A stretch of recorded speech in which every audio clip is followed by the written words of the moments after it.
Columbus, Nebraska, home of Glur's, the oldest tavern west of the Missouri. Great hamburgers. Decided to railfan there last Friday. Sat around for a couple hours, and I asked in the Nebraska Railfan group if anybody was seeing anything east or west, because I was getting pretty bored. And there was a coal train leaving Blair, and it took a couple hours to get to Columbus, but it did get there. There were some other trains, but never saw them. Anyhow, did catch this one, which was pretty cool. Here it comes. Hey, give me a thumbs up and subscribe, will you?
And then I waited around for what seemed like forever, and the signals lit up, which was really exciting. But the train sat down way down there for what seemed like the longest time. And then I heard on the radio, engineer talking to dispatcher, that the Freddy had gone out, and the conductor went to the back of the consist and rebooted it, and everything was working again, and he was on its way. Caught a nice IM here.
And after this guy, I waited for what seemed like forever and ever and ever. And then the signals lit up again, flashing red. This guy sat down there for the longest time. And I think what it turned out to be is a locomotive pulling some tankers into the yard. He didn't stay on the main. He went into the yard. He disappeared. It's hard to see anything down in the Columbus yard. So I don't know exactly what he was doing, but he was going into the yard, and that's what the signal had to be saying. Those tankers, they could have been building a train somewhere, building a consist, or putting them out for BNSF to pick up because the Bellwood sub terminates there. I don't know. But it was still a cool catch. If you know what that was all about, leave something in the comments, will you?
By this time, it was 4:45. I'd been there since 1:45. I was tired and hungry, so I headed over to Glur's to get a hamburger, and then I headed home. Great hamburger, and really nice people, by the way, if you're ever in Columbus. And I was right around Rogers, Nebraska, 20 miles east of Columbus, and I saw a train off in the distance. Highway 30 is pretty far north at that point, so I drove back almost to Columbus again, where it curves around and gets real close to the tracks, right around Richland. And I caught this guy, and if I recall correctly, he's a grainer and some coal cars.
Okay, I figure I'm done.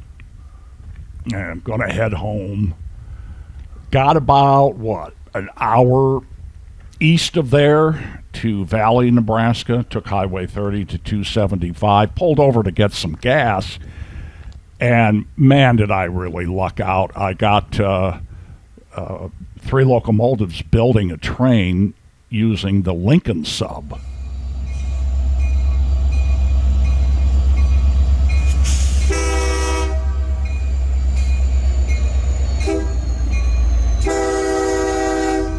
Yeah, how cool is this?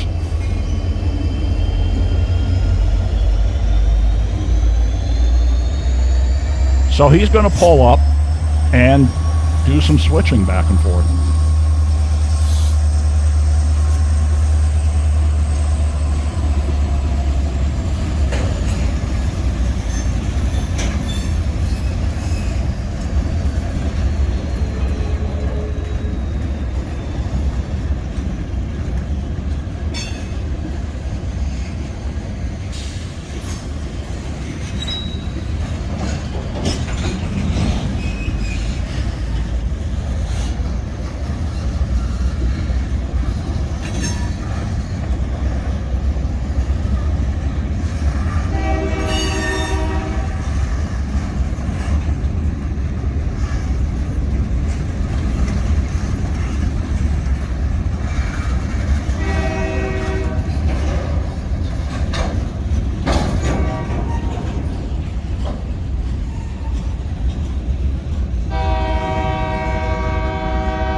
So as you can see, the conductor throws the switch and he backs up on the track closest to me.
Okay, so after this, he did pull up so he could switch to the original track, but for some reason, I didn't catch that. My phone and I were both running on fumes, but since I'm never making a mistake, just ask my wife, I'm going to blame my phone. Seriously, I don't know what happened, but, just know that little bit of footage missing here, but it's still cool.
See that blue truck there?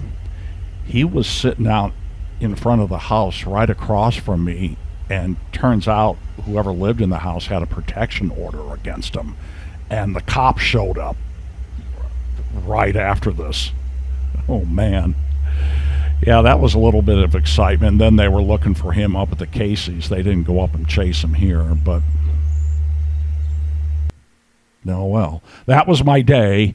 And my phone ran out of juice, totally shut down. I was able to get one last picture.